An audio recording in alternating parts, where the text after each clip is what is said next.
Hello friends, today I'm going to take a new subject that is English and my first topic in English is syntax. तो syntax को हिंदी में बोलते हैं वाक्य संरचना और in English it is sentence making. तो इसका जो फर्स्ट रूल है वो क्या है, सब्जेक्ट वर्ब एग्रीमेंट क्या होता है. तो सब्जेक्ट वर्ब एग्रीमेंट क्या है, जब हम सब्जेक्ट को देख के कि सब्जेक्ट के कितने नंबर हैं, सिंगुलर है या प्लूरल है या वो कौन सा पर्सन है, फर्स्ट सेकंड थर्ड पर्सन है, उसके बेसिस पे हम वर्ब को यूज़ करते हैं. जब हम सब्जेक्ट के बेसिस पे वर्ब को जब यूज़ करते हैं उसी को हम क्या कहते हैं, subject verb agreement. If subject is singular, then we would use singular verb. If subject is plural, then we would use plural verb. Okay, I have written singular subject as SS and singular verb as SV. So what are the example of SS? I, you, he, she, it, the boy, the girl, any name, whatever name you can use.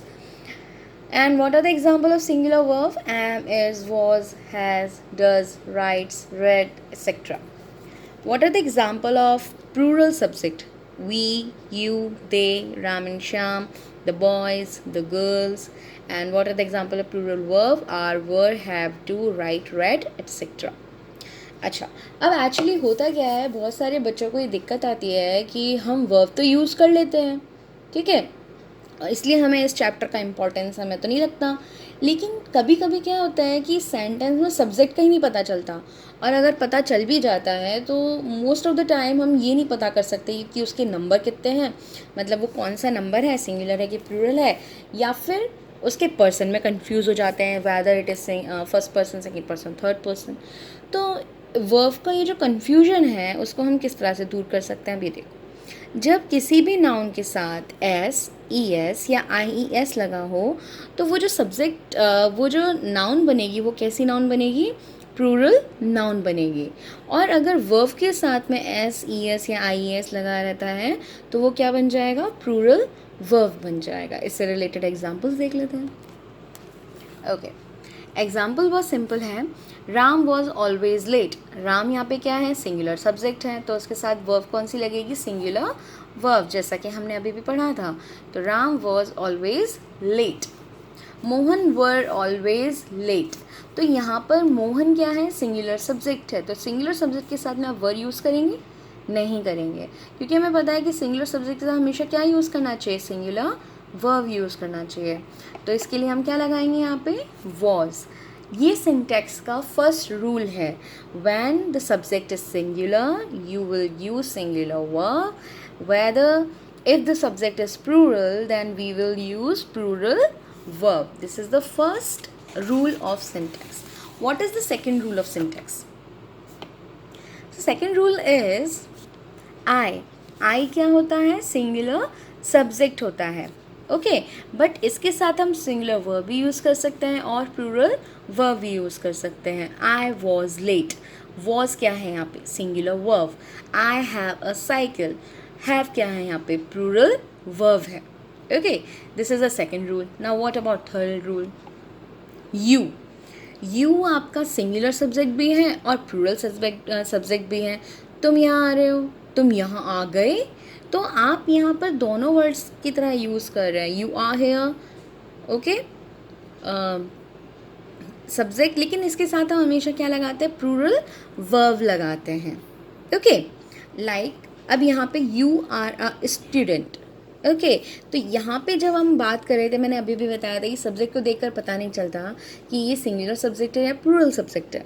Okay, अब you है, you तो हम हमेशा बोलते हैं भाई second person है तो प्लूरल होना चाहिए, लेकिन यहाँ पे सिंगुलर सब्जेक्ट है. यू आर अ स्टूडेंट, तुम एक बच्चे हो या छात्र हो, ठीक है, तो सिंगुलर सब्जेक्ट है यू के साथ, लेकिन हमेशा क्या लगा यहाँ पे, प्लूरल वर्ब लगा. यू वर प्लेइंग, तो यहाँ पर जो वर वर्ड है उसके लिए यहाँ पे यू कैसा है, प्लूरल सब्जेक्ट है. You is a plural subject over here.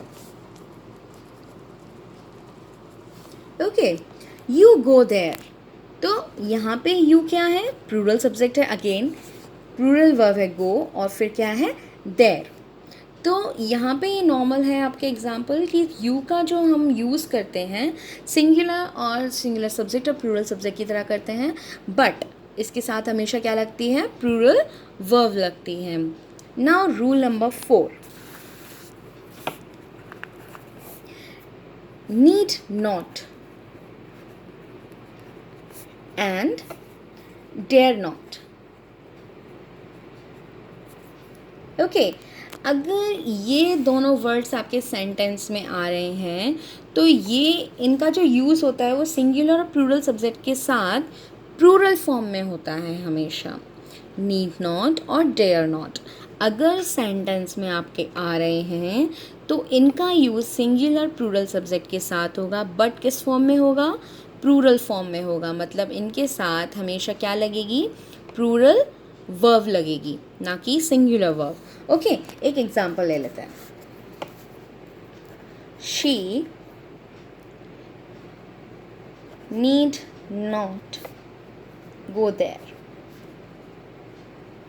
अब देखो, शी यहाँ पे क्या है, सिंगुलर सब्जेक्ट है। अब नीड नॉट आ गया तो नीड नॉट की वजह से हमारा जो वर्ब होगा वो क्या हो जाएगा, प्लूरल वर्ब हो जाएगा। ओके, आप यहाँ पे ये नहीं लगा सकते she need not goes there, okay, it's a wrong thing. या शी नीड्स नॉट, ये भी गलत होगा। आप इस जगह नीड्स भी नहीं लिख सकते, नीड्स नॉट भी नहीं लिख सकते, और गोज भी नहीं लिख सकते। ये दोनों ही क्या हो जाएंगे, गलत हो जाएंगे। ओके, अब नेक्स्ट एग्जाम्पल डेयर नॉट के साथ ले लेते हैं। He dare not oppose his family। Okay, अब डेयर नॉट आ गया, ये ही क्या है यहाँ पे, सिंगुलर सब्जेक्ट है, और डेयर नॉट क्या है, प्लूरल वर्ब है। ओके, ऐसे ही नीड नॉट भी क्या है, प्लूरल वर्ब है। आप यहाँ पे डेयर्स नॉट नहीं लिख सकते, नीड्स नॉट नहीं लिख सकते, इट विल बी रॉन्ग। आप यहाँ पे नीड नॉट और डेयर नॉट आपकी दोनों ही क्या है, प्लूरल वर्ब हैं ऑलरेडी, तो आप इनके साथ सिंगुलर यूज़ नहीं करेंगे। लेकिन नीड नॉट और डेयर नॉट को हम दोनों के साथ, सिंगुलर सब्जेक्ट और प्लूरल सब्जेक्ट के साथ यूज़ कर सकते हैं। ओके, अब इसके अलावा भी देखते हैं भाई, नीड नॉट और डेयर नॉट को अगर मैं इन सेंटेंसेस में यूज़ किया है मैंने, तो आपने ध्यान दिया होगा मैंने ना as a auxiliary verb use किया है, तो मैं यहाँ पर इसको सिंगुलर में यूज़ नहीं कर सकती हूँ। ओके, क्योंकि मैंने इन दोनों को ही किस फॉर्म में यूज़ किया है, ऑक्सिलरी वर्ब के फॉर्म में यूज़ किया है।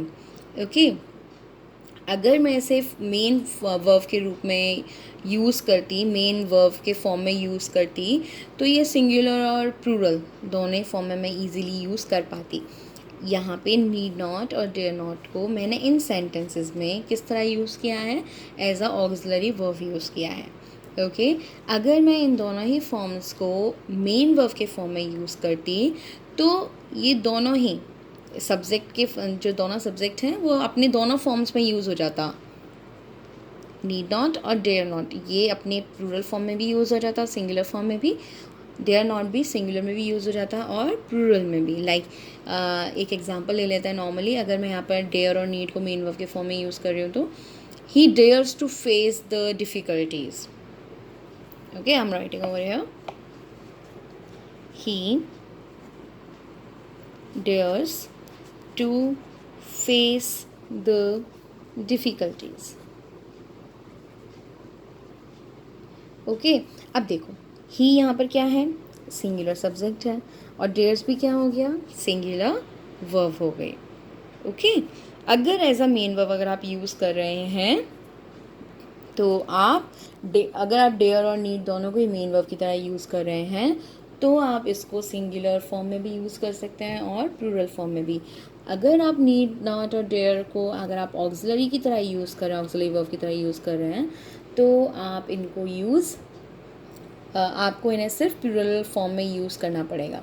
Okay, this is for today. If you like this video then share it, subscribe it.